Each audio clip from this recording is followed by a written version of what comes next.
unidades de educação básica na Amazônia brasileira. Distância dos centros urbanos. Como eu disse a vocês, esse município, que é o segundo maior do Brasil, de um extremo a outro você leva 3 dias numa embarcação.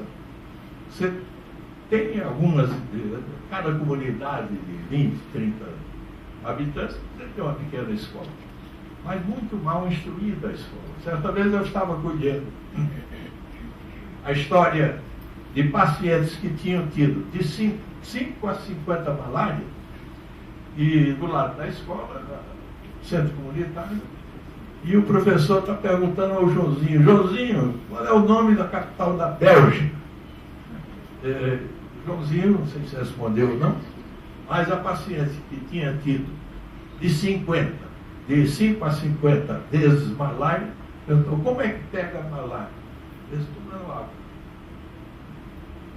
E 67%, nesse inquérito que nós fizemos, não tinha informação de malária, que é a doença do dia a dia naquela região. População dispersa no interior. Isso dificulta extremamente. Dificuldade de transporte fluvial. São barcos lentos e difíceis. Professores mal preparados e mal pagos, como no país inteiro, mas lá pior ainda. Culturas diversas da população. E o analfabetismo, né? Certa vez, o governador do meu estado, da Paraíba, perguntaram a ele: mas e os seus professores? Ele disse: olha, os meus professores de ensino básico, 60% são semi-analfabetos. E esses semi-analfabetos são todos analfabetos. E pergunta: mas por que isso? Porque eu só posso pagar meio salário mínimo para eles. E com meio salário mínimo eu só posso ter professores semi-analfabetos.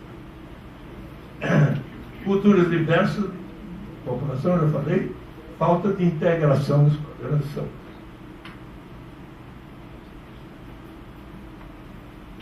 Uma proposta, barcos e escolas inerentes, que pegue as pessoas e leva, já há em alguns lugares, vocês veem aí pela televisão, mas que isso fosse uma coisa mais regular. Escolas melhores aparelhadas nas comunidades. Reciclagem anual dos professores. Cursos de férias. Nós fizemos uma experiência, isso nesse município onde trabalhamos, e funcionou muito bem.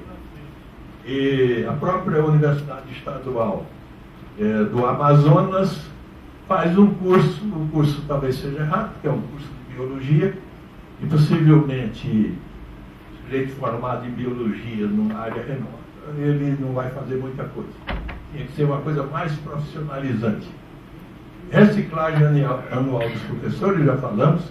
Engajamento das universidades estaduais. Muitos estados já estão tentando fazer, estão descentralizando o estudo, o ensino para regiões mais remotas. Um projeto educacional levando em consideração a realidade amazônica. Uma experiência de educação e saúde na Amazônia brasileira.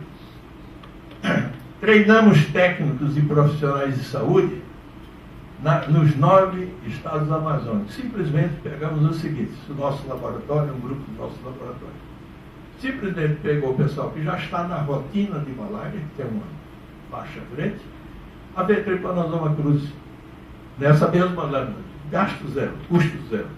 São treinados, tem um manual, etc. Com isso, nós conseguimos notificar anualmente, por um método que não é o melhor, a gota espessa, em torno de 200 casos agudos da doença de Chagas. Deve ser 2.000, deve ser 3.000, 4.000, qualquer coisa, se colocar um método um pouco mais sensível. Treinamento de professores de educação básica em um projeto piloto, como fizemos em Barcelos. Observação no pretexto. Veja como é. A maioria dos professores são semi-analfabetos. Escrevem mal, não concatenam as ideias corretamente. Isso era para 2 doenças: malária e doença de Chagas. Professores despreparados, mas muito inteligentes e querendo aprender o novo. Avaliação muito favorável após uma semana de curso integral com a prevenção de duas doenças. Malária e doença de Chagas. Malária, que eles conheciam um pouco mais, passaram a realmente conhecer, saber como se transmitia a malária, e aquilo funciona como multiplicadores. Necessidade de aplicação do método de Paulo Freire para o ensino da problemática amazônica. O método de Paulo Freire é simplesmente mostrar, além de ensinar o indivíduo as coisas fundamentais, mostrar a realidade local. Isso nunca foi aplicado. Saber a capital da Bélgica, acho que é muito importante, mas saber como pega a malária é mais importante para lá, pelo menos para lá. Era isso, tinha essa perspectiva aí de falar de doença de Chagas, só queria dizer que Chagas é a doença mais parecida das não comunicadas, né? Transmitida por vetores, mas é a mais parecida, porque produz uma cardiopatia grave. Em alguns lugares é a maior causa de mortalidade por cardiopatia, produz uma doença digestiva grave, produz uma doença tromboembólica gravíssima e fatal. Portanto, mas noutra oportunidade nós falaremos sobre isso. Agradeço.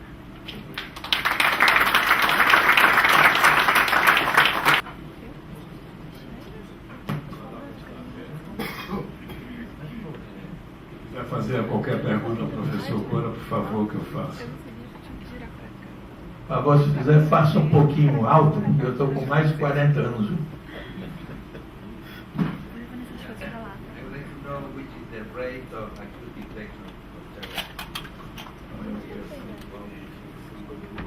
De Chagas?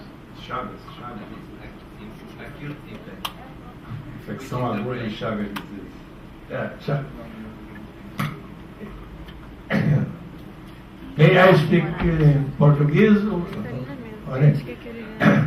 No Brasil, nós só temos doença de Chagas aguda na região amazônica ou por surtos ocasionais de transmissão oral. Na realidade, a doença de Chagas ela é uma doença muito complexa. Ela pode ser transmitida por vetor, ela pode ser uma doença profissional de coletores extrativistas, como é nesta região que nós trabalhamos, e ela é uma foodborne disease. Foodborne disease, hoje em dia, eu acho que é a forma mais frequente de transmissão em surtos familiares por contaminação de alimentos com Trypanosoma cruzi, ou de triatomíneos, ou de marsupiais, que também transmite diretamente parasita. Então, nós só temos surtos ou casos isolados por transmissão oral. Nós conseguimos, num programa importante, gerado aqui no Brasil, na década de 80, conseguimos controlar o principal vetor da doença nas áreas endêmicas, o Triatoma infestus, que também foi controlado pelo Chile e pelo Uruguai, que são países pequenos. O Brasil foi o último a controlar em 2006, e a Argentina podia ter controlado, não controlou por, talvez, precise de uma melhor organização dos serviços de saúde. O Paraguai está prestes a controlar. Temos um problema terrível no Gran Chaco, que condensa ali Paraguai, Bolívia e Argentina. Há lugares ali que tem 70% da população infectada com Trypanosoma cruzi. Isso é coisa aqui do Brasil da década de 30, por aí. Professor Krieger, acadêmico Krieger. Nós estamos numa reunião em que se procura fazer a integração das Academias das Américas. Eu quero fazer uma pergunta sobre se os nossos problemas de saúde da Amazônia também são compartilhados com os nossos vizinhos que têm a Amazônia. E até que ponto há cooperação nossa com os vizinhos que têm a Amazônia também. é muito variável de país para país. Eu diria que, depois o Moncaio pode me corrigir, eu diria que a Colômbia talvez seja o país mais organizado para fazer em termos de saúde pública, não sei se faz, mas o mais organizado em termos de saúde pública para fazer. A Bolívia não faz absolutamente nada. O Paraguai está fazendo, o Paraguai não inclui. A Venezuela não faz absolutamente nada na Amazônia. Eu diria que não é, na média, não é muito melhor do que o Brasil. Vai.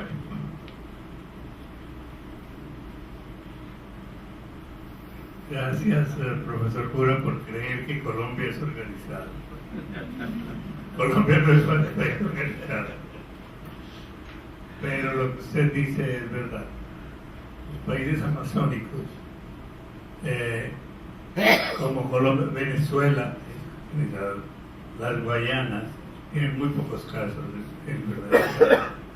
Perú y Ecuador no tienen en esa área enfermedades sagradas, pero Brasil sí lo tiene. Entonces, lo que se está haciendo es crear conciencia en esos países amazónicos de los problemas comunes que está viviendo Eduardo Kriger. Y en esto las academias de medicina, al menos de Brasil, de Colombia y de Venezuela, están muy presentes. Gracias. Queria fazer um adendo. Me desculpe fazer uma intervenção. Acho que a pergunta do professor Kriger não foi satisfeita. Ele perguntou, pediu que os acadêmicos de outras academias de medicina e outros países, quer dizer, qual é o pensamento deles com relação à integração. Eu queria dizer, me permita, senhor presidente, foi criado pela Organização Pan-Americana da Saúde uma iniciativa, são as iniciativas de controle, como tem do Cone Sul, que eu já me referi, para controle do infesto, tem dos países amazônicos, que se chama ANTIA, uma iniciativa dos países amazônicos. Na realidade, nunca funcionou como iniciativa efetiva, porque todos os países assumem o compromisso, por escrito, etc. e tal, mas eles não tomam realmente essas iniciativas. E acho também que a OPS precisa ser um pouco mais, trabalhar um pouco mais nisso, porque são países associados a ela e à OMS. Mas eu acho extremamente interessante que as pessoas dos seus respectivos países que dê a sua opinião, como o Dr. Moncaio, o professor Moncaio deu a sua opinião.